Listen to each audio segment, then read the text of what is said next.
Subscribe करें खबर plus 18 को और प्रेस करें इस बेल को। खबरों के लिए बने रहें। क्योंकि चुनाव का समय बहुत सारी सभाएं दिन में करी हैं, आगे भी हम सब लोगों को जाना है। 26 तारीख को वोट पड़ेगा इस क्षेत्र में।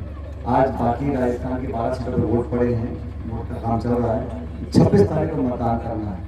और जो पूर्व वक्ताओं ने बात बोली आप सब भली बात ही जानते हो, लंबी चौड़ी बात मुझे करनी नहीं है, लेकिन ये चुनाव में एक ही वोट हर इंसान का है। वोट का अधिकार संविधान में जब हमको मिला था तो बहुत लोग कल्पना करते थे कि इतना गरीब देश है, जागरूक नहीं है, शिक्षित नहीं है, तो वोट का कैसे उपयोग करेंगे। लेकिन 70 सालों में हम लोगों ने अपने लोकतंत्र की जड़ों को मजबूत किया है। पूरे देश में आज मिसाल बनाए हिंदुस्तान का लोकतंत्र। इस लोकतंत्र को मजबूत करना, संविधान में जो मूल भावना है उसको सुरक्षित रखना, ये हम सब भारतवासियों का उद्देश्य होना चाहिए। लेकिन 10 साल से सरकार दिल्ली में काम कर रही है, वो लगातार हमारी संस्थाओं पर प्रहार कर रही है। आप देखो, देश में कोई निर्वाचित मुख्यमंत्री हो, किसी भी दल का हो, झारखंड में, दिल्ली में मुख्यमंत्री को जेल में डाल रहा, कांग्रेस पार्टी के खाते बंद कर दिए, सब 147 सांसदों को एक दिन में निलंबित कर देना। ये जो रवैया अपना रखा है, सुप्रीम कोर्ट के आदेश आए कि चुनावी बॉन्ड से जो पैसा इकट्ठा किया है वो गैर कानूनी है, उस पर कोई कार्रवाई नहीं।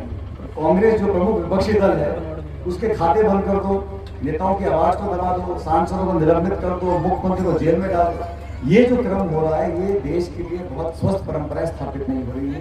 इस देश के अंदर विकास हो, गाँव गरीब की सेवा हम लोग करें। और 10 साल से जो सरकार दिल्ली में बैठी है, क्या उनका फर्ज नहीं बनता कि जनता को जवाब दें कि हमने फला काम किए हैं। हमें बात करनी चाहिए नौजवानों की, महिलाओं की, रोजगार की, निवेश की, उद्योग की। इतने शिक्षित लड़के भटक रहे हैं, उनको नौकरी के कोई साधन नहीं है। हमारी पार्टी ने वादा किया है कि फसल की कीमत मिलनी चाहिए किसान को, न्यूनतम समर्थन मूल्य पर हम कानून बनाएंगे। पहली बार देश में हमारी सरकार ने बनाया था कानून नरेगा का। हम सब बहुत जल्दी भूल जाते हैं, इस गाँव में काम चलते हैं पंचायतों में नरेगा की, ये कांग्रेस सरकार की देन थी। शिक्षा का अधिकार, सूचना का अधिकार, खाद्य सुरक्षा का अधिकार, ये कांग्रेस ने किया। और भाजपा ने 3 काले कानून बनाए किसानों के खिलाफ, नोटबंदी, जीएसटी, सारे उल्टे काम किए। 300 जब आगे सांसद होंगे, अब 400 सांसद की बात करते हैं। बार बार सफाई देनी पड़ रही है बीजेपी को कि हम संविधान को छुएंगे नहीं, हम संविधान में परिवर्तन नहीं करेंगे, हम आरक्षण को नहीं छुएंगे। मैं पूछता हूँ, सफाई देने की नौबत क्यों आई? सफाई जो दे रहे हैं कोई कारण तो होगा।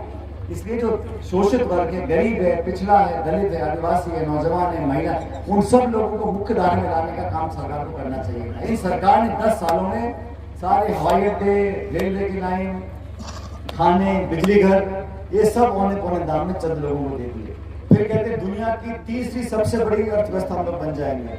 बहुत बढ़िया बात है, लेकिन अर्थव्यवस्था का जो पैसा है वो किसके हाथ में होगा? चंद लोगों के हाथ में पैसा, संपत्ति आ जाएगी, तो गांव गरीब का कैसे भला होगा? हम लोगों ने कहा कि देश में हर गरीब परिवार की महिला को, उसके घर को 1 साल में 1 लाख रुपया प्रत्येक परिवार को हमारी पार्टी की सरकार बनने के बाद देंगे। 1 लाख रुपया प्रति वर्ष। ये सरकार का पैसा है, जनता को मिलना चाहिए।